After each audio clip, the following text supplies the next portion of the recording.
Ulo ba kayo? Ha? Hindi ako tumatanggap ng charity cases.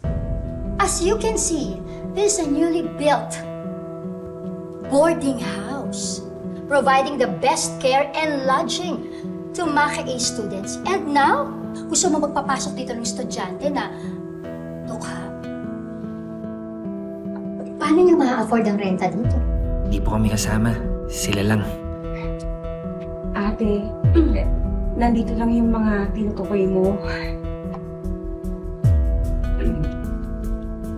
20,000 pesos per person kada buwan.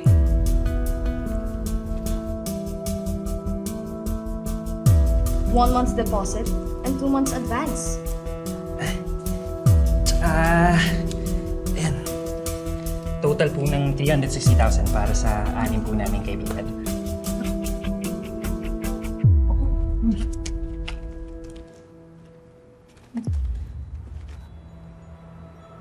I guess we're settled. Ako nga pala si Miss Aleli. At siya yung ate ko, Miss Chinchin.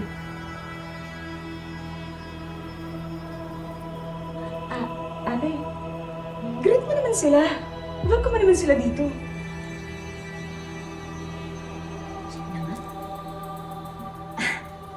Welcome to MACA Academy Boarding House.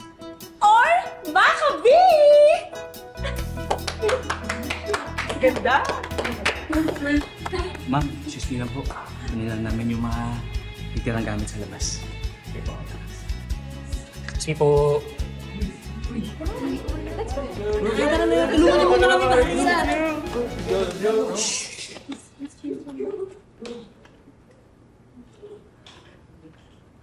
Bakit ate? May naaalala ka naman sa mga bata ngayon eh. Alam mo naman yung dahilan kung bakit dito ko sa MACA piniling itayo ang boarding house na to.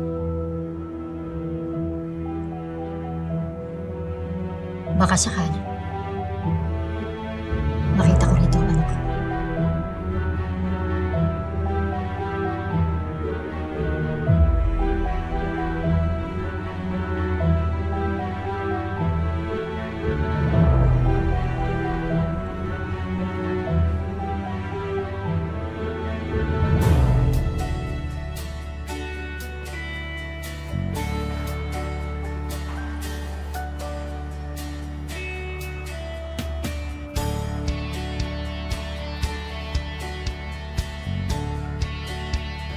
Ganda talaga dito, no?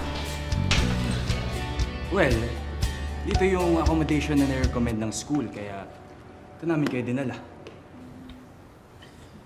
Salamat sa tulong niyo, ha. Sean, Elijah, tsaka Sean.